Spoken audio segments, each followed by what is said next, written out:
আসসালামু আলাইকুম রহমতুল্লাহি অবরকাতুহু।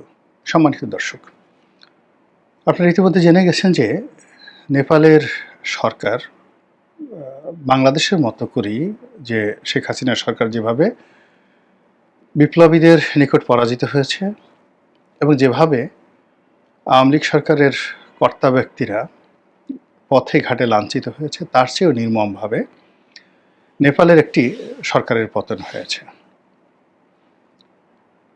এবং সেখানে বাংলাদেশের চেয়েও হৃদয় বিদারক ঘটনা ঘটেছে।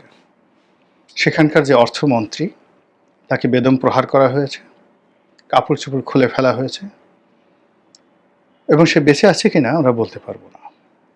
এবং সেখানে ছাত্ররা আমাদের এই বাংলাদেশের জেনজি হিসেবে যারা খ্যাতি পেয়েছে, এদের মতো করেই রাজপথে তারা নেমেছিল এবং খুব অল্প সময়ের মধ্যে তারা যে সফলতা লাভ করেছে এবং খুব অল্প সংখ্যক ক্ষয়ক্ষতির মাধ্যমে, অর্থাৎ বাংলাদেশে শেখ হাসিনার জামানাতে বা তার রেজিমে যে দমন পীড়ন চলেছে জুলাই এবং আগস্ট বিপ্লবের সময়টিতে, এবং সেই সময়টিতে যে ক্যাজুয়ালিটি হয়েছে, ক্ষয়ক্ষতি হয়েছে, প্রাণহানি হয়েছে, তার সাথে অনেক অনেক কম প্রাণহানি হয়েছে নেপালে। তো এরপরেও সেখানকার সরকার, সেখানে পতন ঘটেছে, সরকার পালিয়ে গেছে হেলিকপ্টারে করে, মানে প্রধানমন্ত্রী ওলি তিনি পালিয়ে গেছেন, স্বরাষ্ট্রমন্ত্রী পদত্যাগ করেছেন, প্রত্যেকটা নেতাদের বাড়িতে ঘরে আগুন লাগিয়ে দেওয়া হয়েছে এবং সরকারি দলের যারা লোকজন রয়েছে তারা বলতে গেলে কোথায় কী অবস্থা আছে এখন পর্যন্ত কেউ বলতে পারছে না। তো এটা আমাদের বাংলাদেশে যারা রাজনৈতিক বিশ্লেষক রয়েছেন তাদের মধ্যে কেউ কেউ আর আমজনতা, তারা ভীষণ রকম উল্লসিত যে না, এরকম কর্তৃত্ববাদী শাসন আর চলবে না। আর যাকে বলা হয় তরুণ যারা যুবক রয়েছে তারা যে আন্দোলন করছে, সে আন্দোলন মোকাবেলা করার ক্ষমতা নেই। এবং অনেকে বলার চেষ্টা করছেন যে বাংলাদেশের এই পতন হলো, শেখ হাসিনার পতন হলো, এটা মূলত নরেন্দ্র মোদীর পতন।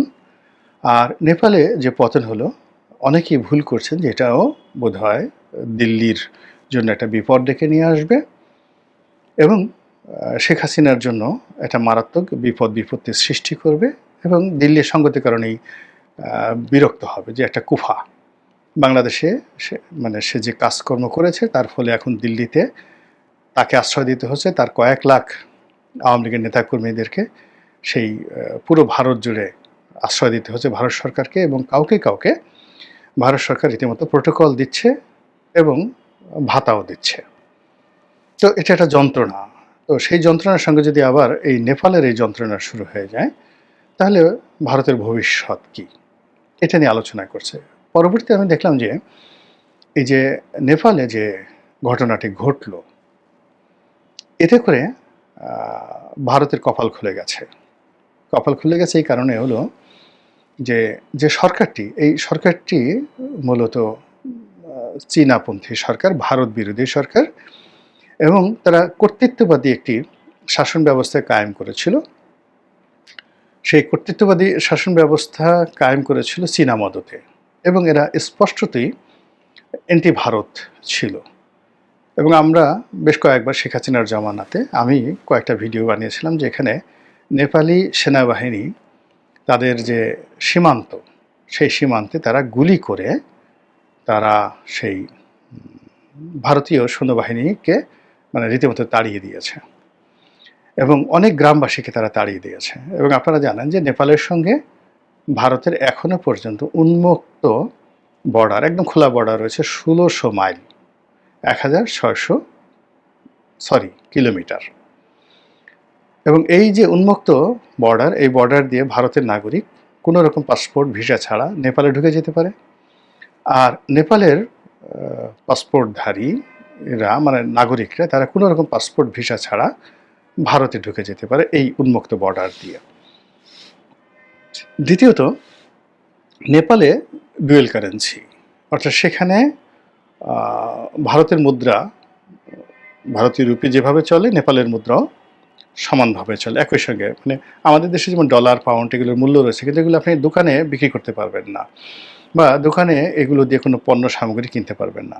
কিন্তু যেটা আপনি করতে পারবেন যাকে বলা হয় নেপালে, সেটা হলো ভারতীয় রুপি দিয়ে আপনি অনায়াসে পুরো নেপাল ঘুরতে পারবেন। তৃতীয়ত হলো যে নেপালের সঙ্গে ভারতের যে ঐতিহাসিক সম্পর্ক, সে সম্পর্কের ভিত্তিতে একটা সময়, বিশেষ করে রাজতন্ত্র যখন ছিল, একটা সময় তাদের মধ্যে যে কৌশলগত সম্পর্ক ছিল, সেই সম্পর্কের ভিত্তিতে মানে এটাকে মনে করা হতো ভারতের একটা অঙ্গরাজ্য বা করদ রাজ্য। তো এর বাইরে নেপালের একটা সম্প্রদায় রয়েছে, গুর্খা, পাহাড়ে বসবাস করে। তো এরা বিশেষ যোদ্ধা এবং বিশ্বস্ত। পৃথিবী উল্টে গেলেও, মরে গেলেও তারা আপনার সাথে বেইমানি করবে না। এবং এরা সেনাবাহিনীতে এতটা বিশ্বস্ত যে ব্রিটিশ জমানাতে ব্রিটিশ সরকার একটা রেজিমেন্ট তৈরি করেছিলেন, গোর্খা রেজিমেন্ট। শুধুমাত্র নেপালের এই অধিবাসীদেরকে নিয়ে তারা একটা রেজিমেন্ট তৈরি করেছিলেন, এবং এই রেজিমেন্টটি ব্রিটিশ সরকারকে সবসময় ঘুমাতে দিত। মানে যেখানে এই রেজিমেন্টের কর্মকর্তারা রয়েছে, সেখানে ব্রিটিশ সরকারের কর্তারা মনে করতেন যে তারা চোখ বুজে ঘুমাতে পারতেন। তো পরবর্তীতে ভারত যখন স্বাধীন হলো, তারা তখনও এই গোর্খা রেজিমেন্টটা রেখে দেয়, এবং এখানে তারা ওই নেপালের যারা গোর্খা সম্প্রদায়, সেখান থেকেই তারা সবসময় রিক্রুট করে এই রেজিমেন্টটাকে তারা চালু রেখেছিল। কিন্তু 2022 সনে নেপাল সরকার, মানে চীনের মদতে পরিচালিত নেপাল সরকার, তারা বলল যে না, আমরা আমাদের এই সদস্যদেরকে বা অধিবাসীদেরকে আর ভারতের এই গোর্খা রেজিমেন্টে ভর্তি করাবো না বা চাকরি করতে দেব না।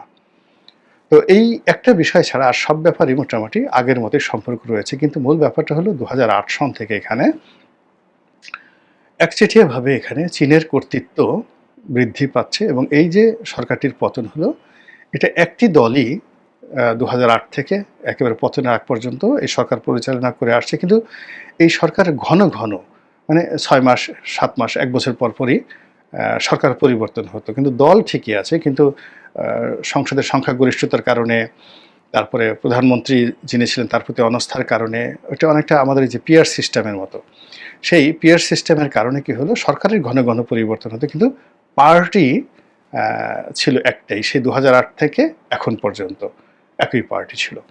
ফলে এই সরকারে যারা 2008 সনে প্রধানমন্ত্রী ছিলেন, কিংবা 2012 সনে প্রধানমন্ত্রী ছিলেন, 2022 সনে প্রধানমন্ত্রী ছিলেন, এই সকলের প্রতি জনগণের ক্রোধ আর ক্ষোভ রয়ে গেছে। তার সঙ্গে সঙ্গে ভারত মদত দিচ্ছে। আপনারা জানেন যে কয়েকটি ঘটনা, বাংলাদেশে এখন চীনের যে কর্তৃত্ব চলছে, এই কর্তৃত্বটির প্রথম সফল কর্তৃত্ব তারা প্রতিষ্ঠা করেছে নেপালে, দ্বিতীয় শ্রীলঙ্কাতে, তৃতীয় মালদ্বীপে মৈত্রী সরকার, এখন বাকি আছে শুধু বাংলাদেশে।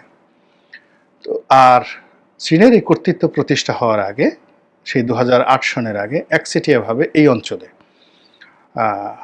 পুরোটাই ভারতের কর্তৃত্ব ছিল। আপনারা জানেন যে ভারত শ্রীলঙ্কাতে সৈন্যবাহিনী পাঠিয়েছিল, এবং তামিল টাইগারদের সাথে যুদ্ধ করার জন্য যে বাহিনী, ভারতীয় সেনাবাহিনী, সেখানে দীর্ঘদিন লড়াই করেছেন, এবং এই কারণে শ্রীলঙ্কার একজন প্রেসিডেন্ট তামিলদের হাতে নিহত হয়েছেন, এবং রাজীব গান্ধীও তামিলদের হাতে নিহত হয়েছেন। তো সেই শ্রীলঙ্কা, যার সঙ্গে তার এমন সম্পর্ক, সেই সম্পর্কটা নষ্ট হয়ে গেছে, এবং সেখানে চীনের কর্তৃত্ব, প্রভুত্ব এখনও পর্যন্ত চালু আছে।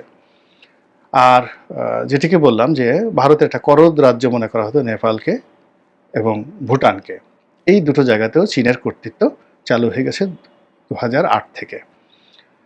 আর মামুন আব্দুল গায়ুম যখন ছিলেন এরশাদ জামানাতে, তখন থেকে এখানে মালদ্বীপ বলতে মূলত একটা ভারতীয় করদ রাষ্ট্র এরকম ছিল। এবং সেখানে পুলিশ বাহিনীর বাইরে, পুলিশ বাহিনী শুধু মালদ্বীপের ছিল, আর বাইরে যে সেনাবাহিনী, এটা মূলত ছিল ভারতের।